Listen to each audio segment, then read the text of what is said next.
Pro. Permanent site will cut costs, free billions to help poor.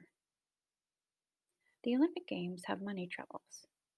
While it's fun to cheer on athletes from your home country in the Olympic Games, the cost of hosting the Games is not something to applaud.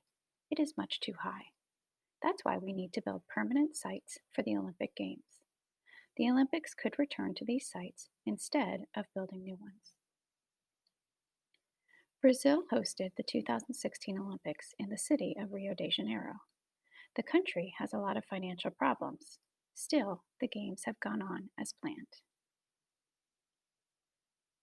It cost millions of dollars to hire 85,000 security officers for the Olympics, and Brazil spent even more on expensive new stadiums.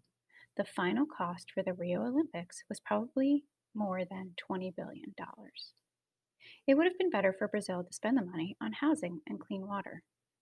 A movie director named Fernando Meirelles helped plan the Olympics opening ceremony. He said that 4 out of 10 homes in Brazil have no indoor toilets, so the country shouldn't be spending billions of dollars on a sporting event.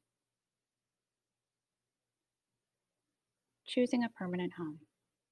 The International Olympic Committee needs to hear that message. The IOC is the group in charge of the Olympics. The idea for permanent Olympic sites goes back more than 30 years. In 1984, 2 men on the U.S. Olympic Committee suggested permanent sites. They wanted one site each in North America, South America, Europe, Asia, and Africa. That would be 5 sites total. The Olympic Games would switch between them. Where should the sites be? Why not ask the athletes? Medal winners would know the best places to play their sport. The Olympics began in Greece more than 3,000 years ago. It may make sense for Greece to have one of the sites too.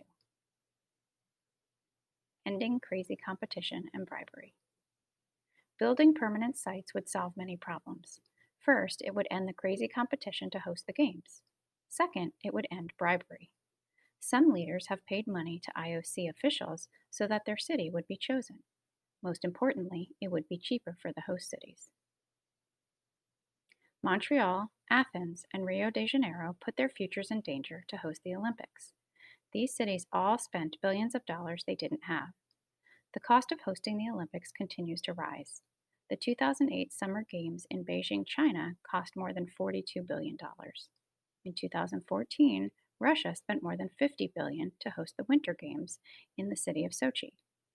In 2020, the Summer Olympics were supposed to be in Tokyo, and a new stadium alone would cost $2 billion. The IOC makes money from the Olympics.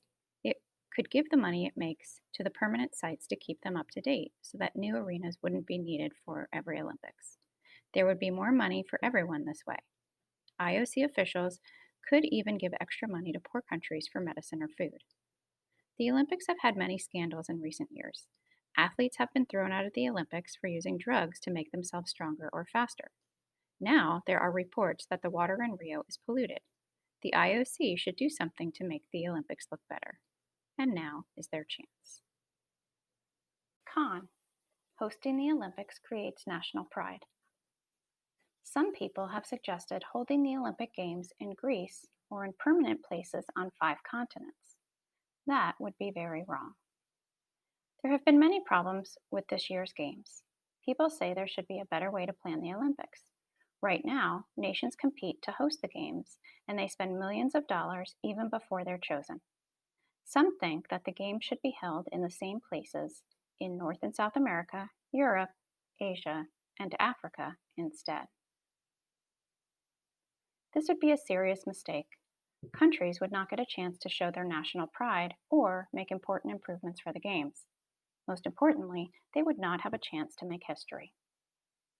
A recovery from World War II. For example, the 1964 Tokyo Olympics was an important moment in Japan's history. Japan was defeated by America in World War II. The Olympics gave the Japanese a feeling of national pride and continued the country's climb toward becoming one of the world's most important countries. Those Olympics helped rebuild Japan. The high-speed train connecting Tokyo and the city of Osaka opened only days before the Games. The main part of the highway system in the center of Tokyo was rebuilt. and Tokyo's subway system was improved. In 2012, Great Britain hosted the Olympics. That year, most British men said they felt a sense of pride because their nation was hosting the Games. This is very important for a nation. Making history beyond sports. The Olympics have also made history for reasons other than the Games. In 1936, the Olympics were held in Berlin, which was the capital of Nazi Germany. Nazi leader Adolf Hitler planned to show the world that Germans were better than everyone else and should rule the world. Jesse Owens, a black athlete from the US, proved him wrong. He was the most successful athlete of those games. Owens also became the first American to win 4 track and field gold medals at a single Olympics. His record was not broken for 48 years. Hitler was very embarrassed that Owens beat the Germans in Berlin, their home city. Standing up to the Soviet Union. The 1956 Olympics is another example. The Games were held in Melbourne, Australia. Back then, the rest of the world did not know much about Australia. Holding the Games there made viewers around the world more interested. The 1956 Games were almost ruined by a war. That year, the Soviet Union sent tanks into Hungary. It wanted Hungary to follow its communist policies. In a communist system, the government owns all of the businesses. Hungarians did not like this system. They revolted. Shortly after, the Soviet water polo team competed against the Hungarians. Hungary won 4-0. The match was very difficult and even violent, but the Hungarians stayed brave. The Olympics belong to the world, not to any single nation.